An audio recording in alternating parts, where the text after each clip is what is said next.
कति गर्छौ बयान मुखले आँट गर राख्नलाई सुखले।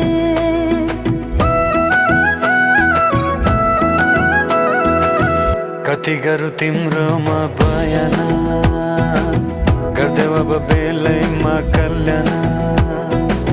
कति गर्छौ बयान मुखले आँट गर राख्नलाई सुखले।